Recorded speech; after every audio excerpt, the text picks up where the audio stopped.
tuned in to Dear Mommy Devotional Podcast. I'm your host, Rhea. Let's get honest about motherhood. Let's go, girl. Hey, girl. Thank you so much for tuning in. I know, girl. You ain't even got to tell me. I know I'm late or whatever, but thank you for still tuning in. My goal is to have a new episode every Monday, but reality hits sometimes and a new episode will be every week. I don't know what day, but just know you will see me someday in the week. So thank you for tuning in, and let's just hop right in. The topic or the title of today's episode is Stop Being Eve. Yes, because we all have an Eve moment. There was a time where I used to say, when I get to heaven and I see Eve, it's going to be on and popping. I really thought, now looking back at that, I realized how foolish that is, because that means I would be going to heaven with unforgiveness. How would I even get into heaven with unforgiveness? But, thank God for salvation. Because I started to look back over my life and, I get older and I realize, man, I have Eve moments. And I'm going to tell you right now, the enemy wouldn't have gotten me with fruit. If he had a Ferrero Rocher, that chocolate, that has the nuts on the outside and then it have a nut in the middle and it's wrapped in a golden ball, I'm going to tell y'all right now, if he had that, we would have all been in trouble. Yeah, Adam wouldn't even had gotten one. I wasn't sharing because I'm that type of person. We not sharing. He good. He all right. So, yeah, we all have moments where we look at something else and think, that's it. We need to do this. We got to have this. We got to do this. We all have that moments. There's moments in our lives where we will choose our own will, our own decision over God's. And so we are going to look at the scripture, Ecclesiastes chapter 6, verse 9. That's going to be the scripture for today. And it says, enjoy what you have rather than desiring what you don't have. Just dreaming about nice things is meaningless, like chasing the wind. That's New Living Translation. But we all have our moment where we get tempted by the enemy and he makes us feel, or he makes it seem like we're missing out. And for a moment, can we just think about this? I'm guessing that all the animals talked, because, she was just talking to this snake. Like, was that not suspicious? You know what I'm saying? But, I guess all the animals spoke back then or whatever. But we all have that moment where the enemy comes hissing in our ear and make us feel like we are missing out in something, that what we currently have is not worthy. It's not enough. We're not enough. And so we, especially on social media platforms, we do certain things to be in the in crowd. And there's certain moms that are watching this. Even if you're not a mom and you're watching this, there's probably times in your life where you've done things and felt awkward because it wasn't your place. This wasn't where you were supposed to be. And I can tell you that is a testimony, definitely for me. I've always had moments in my life where I just felt out of place. I never felt like I fit in. But I had to realize that it was just that God had a specific assignment for me, that I just couldn't be like everybody else. I couldn't do do what everybody else was doing. That's a whole another message that we're going to talk about another episode. But We all have our Eve moments where we think that what we currently have is not enough. And so we end up doing things out of our own will. We're trying to get, whether it's trying to get more money or trying to make our husbands to be a certain way, have unrealistic standards for our children. We all, as women, as moms, just a person, we all have that moment. We are all going to have that moment. If you haven't had that moment, be prepared. The enemy is going to tempt you to make you fall into your own will. I love to always say a story. So story time. There was, when I was pregnant with my second born, but always wanted to be a stay-at-home mom. And so, we were finally at a place financially where we could do that. It was really going to be great because if you pay in daycare, that's a whole arm and a leg, 2 feet, 2 arms. Just it's ridiculous, especially now. It's ridiculous. So we were really rejoicing over savings. But we were finally at a place and I was very excited about it. But I didn't think that title, being a stay-at-home mom, was talk worthy. Because who talks about it, with pleasure? So I was automatically looking for a title. I went looking for work that I can do from home because even at this age, I want my parents to brag about me. So I went searching for something that I could do from home that I love, and I found, I could be a lactation counselor. I was like, oh gosh, yeah. So we honestly wasn't in the best place financially to apply for it, but I kept pushing and kept pushing. My husband and I got into arguments about it. Not that he didn't want me to do it, just questioning timing and finances and stuff. And I was like, no, I have to do this because I had to bring in income, because I did not feel if I didn't bring, I felt like as though if I didn't bring in income, that I wasn't valuable. So, I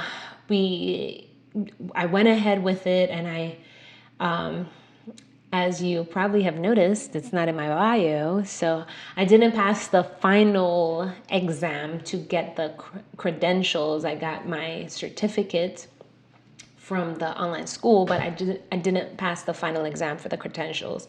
And it was the worst time. I took the final exam like right after the baby. It was horrible. It was the worst timing ever. And I wonder if I had just taken the moment to just talk to God instead of forcing this thing, like maybe it would have been different, well, not maybe it would have been, it would have definitely been different. If I had sought God to give me peace and joy and help me to find joy in my new position, what if I had taken the time to do that? Y'all, what if Eve had taken the time when she heard the temptation from the enemy? What if she had taken the time to be like, hey God, a snake is currently talking to me about this fruit. What do you think? What if she had just taken the time to do that? And I'm also going to question you, what if you had taken the time to, and you're probably going to hear my husband coming in right now, but we're going to keep rolling. But what if you had taken the time to ask God about it? And there's a lot of things that you can look back over and be like, thank God for Jesus opening my eyes, because we still went ahead and did something, but thank God for salvation. Thank God for Jesus saving me from that relationship. That one guy that just seemed to had been it, and you was close to being with this fool, but thank God. So, but currently, whatever you might be comparing yourself to, not finding the value in your current situation, what if you take the time right now to Talk to God about it. Have you talk to God about it? Sometimes, like I said, the enemy makes us feel like we're missing out, and we're forcing, whether it's this lifestyle, on social media, they push this lifestyle with motherhood of drinking wine. And so here you are having a cup of wine, can't even stand the taste, but you're trying to do this lifestyle. There's a saying, or people often say that when you think it enough, it's going to be that way. And so people complain all the time about being the mother. So now here you are complaining about being a mom because, it's a lifestyle that's being pushed. It's a certain persona, it's a certain look that's being pushed. And here you are just going about it because you don't want to be the oddball. You don't want to miss out.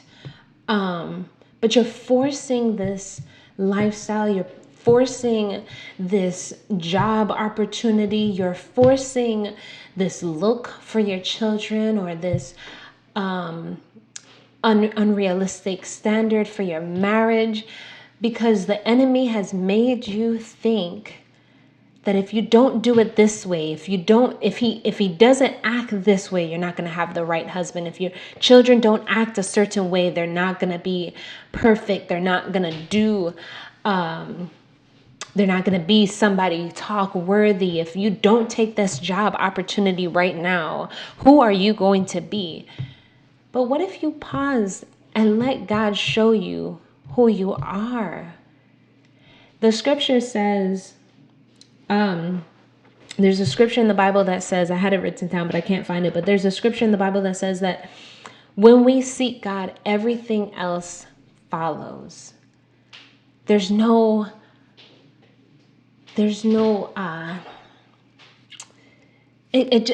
everything just flows. That's what I'm trying to say. Everything just follows. Everything just flows. Because when you seek God, He's going to open the door. It might not always be easy, but it's not going to feel like a tug of war spiritually. It's not going to feel, you're not going to have this feeling of you don't belong. For some people that are entrepreneurs, especially the ones that I've interviewed, that are doing successful, one thing that all of them have said is it just came and it kind of just took off. God gave me the idea and it went from there. And that's because it was God who opened the door for them. It was God. Not to say they don't have moments of hard times, but God made every step. So when it is for God, when it's God's will for your life, it's going to happen in the right time, in the right season. All you have to do is seek God. So if there is something right now that you're having an Eve-like moment and the enemy is making it shine in front of you, making it seem like it's the best thing, always remember that the enemy will leave out the details. He is always going to be like that medicine commercial. Those commercials that promote all these great things in the beginning, and then at the ending they're like, you might just die from this, you might just end up with cancer. But they say it very fast and they say it in a deeper voice. They change the voice tone from the beginning of the commercial, because it's a fine print. They have everything at the end, the wordings, but it's in fine print. Because why would they push that? They're trying to get you to get that certain medication. And the enemy is the same way. Why would he give you all the details? If Eve had known that if she had eaten this fruit, that the Garden of Eden would have been taken away from her, maybe she would have made a different decision. But we don't get to know everything in the future. But one thing's for sure is that when we seek God, rather than seeking our own will or taking the bite from that apple or that fruit, that we don't have to know everything, what's going to happen in the future. because as long as we are with God, it's going to work out. If I had taken the time rather than seeking what I should be doing next, when I was deciding to become a stay-at-home mom, if I had taken the time to just do my homework and my research, to build my faith, to build my knowledge of being a stay-at-home mom, it would have been so different. And I really wish that I had done that rather than feeling like I'm missing out and I have to have this title. Sometimes, and I've said this before, sometimes there's going to be a time in your life where you just need to be mom. You don't need this grand title to make you feel valuable or worthy. You are worthy, period, because you are a child of God. You are bringing value to your family because nobody else could do the work that you're doing. I'm going to end with this. I love how this one husband, my husband showed me this post that this guy made for his wife. Their children were moving on to their adult stage, and so her time in being a stay-at-home mom had ended. And he said, the being a stay-at-home mom is one assignment of your life where you don't get the retirement party. They don't really celebrate the ending of it. So I wanted to make this post for my wife, and I'm going to do something special for her later, but I wanted to make this post to thank her and say how amazing she is, to put her life, her dreams on hold to raise our children, because there's things that she instilled in them that nobody else could have. And I'm going to say the same thing to you, stay-at-home mom who's wondering, am I bringing value to my family? Am I valuable? Am I worthy? You are so worthy. I encourage you to pause from that thing that is bringing turmoil in your marriage, in your family, in your own life, that thing that you're trying to force, and ask God for forgiveness for trying to operate out of your own will, and begin to seek God right now. Don't make the mistakes. And listen, if you've already done it, here's the best part. Even when we make our mistakes, because I said earlier, that one guy that we were trying to make hubby material, even when we made the mistake and dated them, thank God for Jesus that opened our eyes and turned things around, and it can now be a testimony. Even with our mistakes and making the wrong decisions and choosing our own will and eating the fruit, God can still turn it around and still bless you and still change everything for you. Don't feel like you've messed up so bad that God isn't going to work through you. No, you have time every day that you're able to wake up is time that He's giving you to turn to Him and seek Him. Thank you so much for tuning in. If this wasn't what you needed today, know that you can always pocket it and use it when you do need it. I love you, and there's nothing you can do about it. See you next episode. If you've enjoyed this video, then I want you to like, subscribe, and share. See you next